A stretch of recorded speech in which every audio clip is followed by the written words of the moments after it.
श्रवण जी, आपको क्या लग रहा है, ये एक यूपी सेंट्रिक रणनीति है या इसमें मोदी जी के दिमाग में 2024 अब हावी होता जा रहा है? उन्हें लग रहा है कि अगर यूपी फिसला तो दिल्ली की सत्ता, जाहिर है कि कहा जाता है कि यूपी से होकर जाती है, लेकिन अगर यूपी फिसलता है तो उस वहां कम से कम 2024 के लिए अपनी इमेज को दुरुस्त रखा जाए।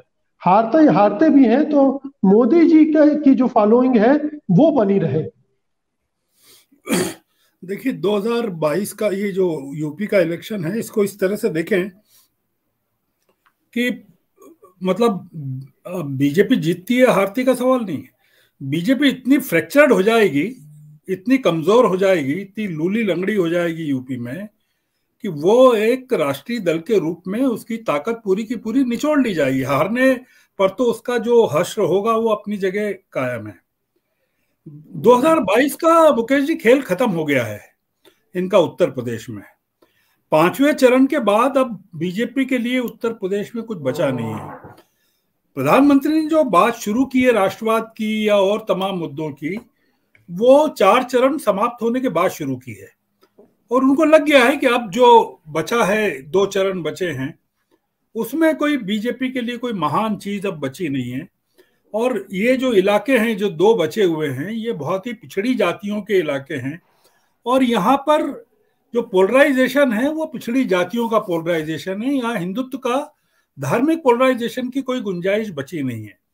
मतलब इनका जो रोल है योगी का, वो गोरखपुर में पोलिंग के साथ समाप्त हो गया है, अयोध्या में पोलिंग के साथ समाप्त हो गया है। तो इसलिए अब इनको अपनी चिंता करना बिल्कुल वाजिब है और वो चिंता बहुत बड़ी है, वास्तव में बहुत बड़ी है मोदी की चिंता। कारण क्या है मुकेश जी, एक चीज देखें आप कि ये यूपी ने जो सबसे बड़ा सदमा बीजेपी को दिया है वो ये दिया है कि अब हिंदुत्व का जो मामला है वो चलेगा नहीं, देश में भी नहीं चलेगा, हिंदुत्व का कार्ड नहीं चलने वाला है। क्योंकि इन्होंने पूरी कोशिश की, हर तरह से की, उसको जो आखिरी कोशिश कर्नाटक के जरिए की, हिजाब के जरिए की, वो चल नहीं पाई और पोलराइजेशन हुआ नहीं, रिलीजियस नहीं हुआ।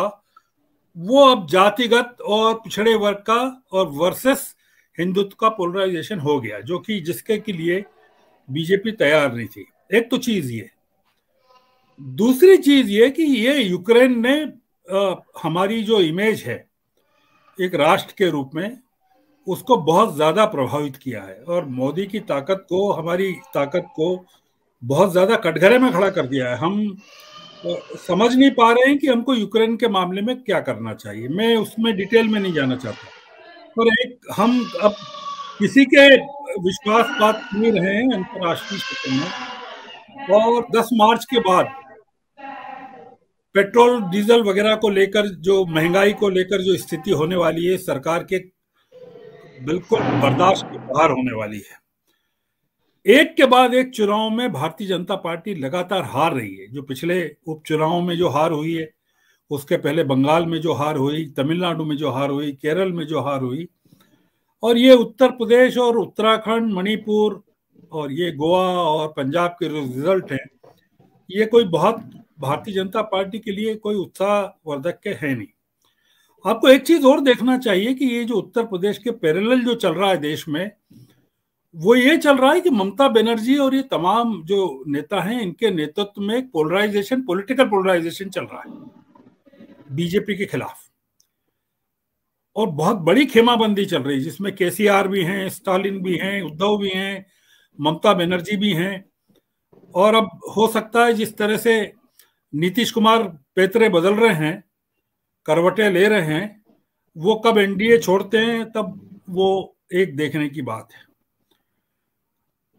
अब बालाकोट नहीं हो सकता और किसी पुलवामा को पॉलिटिकल गेन के लिए ये कैपिटलाइज नहीं कर सकते। तो ये जो तमाम चीजें इस समय हैं वो बहुत बड़ी चिंता का कारण है। और 2024 के चुनाव में मुकेश जी सिर्फ 1.5 साल का टाइम है अब। मतलब आप मार्च में बैठे हैं, 10 मार्च को बैठे हैं, और ये रिजल्ट्स आएंगे, सरकारें बनेंगी, इसके आफ्टर इफेक्ट्स होंगे। उसके बाद आधा साल 22 का और 1 साल आपका 23 का, 24 में तो आपको चुनाव हैं, और इस साल भी कुछ राज्यों के चुनाव हैं। मतलब इस साल भी है, अगले साल भी है। अगले साल भी हैं, मतलब अभी 11 राज्यों के चुनाव होने हैं, विधानसभाओं के, और उनमें क्या होगा सरकार को लेकर, बीजेपी को लेकर कुछ कह नहीं सकते। जी तो ये प्रधानमंत्री की चिंता अपनी जगह वाजिब है। वो उनको लगता था कि राष्ट्रवाद के दम पर, हिंदुत्व के दम पर, हिंदू मुस्लिम के दम पर वो पूरे देश को चला लेंगे। जी और अंतर्राष्ट्रीय क्षेत्र में तो अब हमारी स्थिति ऐसी हो गई है मुकेश जी कि हम प्रधानमंत्री अब कितने देशों की यात्रा कब करेंगे, अब हमको गिनती करना चाहिए। पहले ये गिनती करते थे कि वो देश में कब रहते थे, अब ये गिनती कीजिएगा कि वो बाहर कब जाते हैं। जी तो स्थिति ठीक नहीं है, मैं तो बहुत खराब हालत देख रहा हूं, और उनकी जी चिंता वाजिब है। बिल्कुल।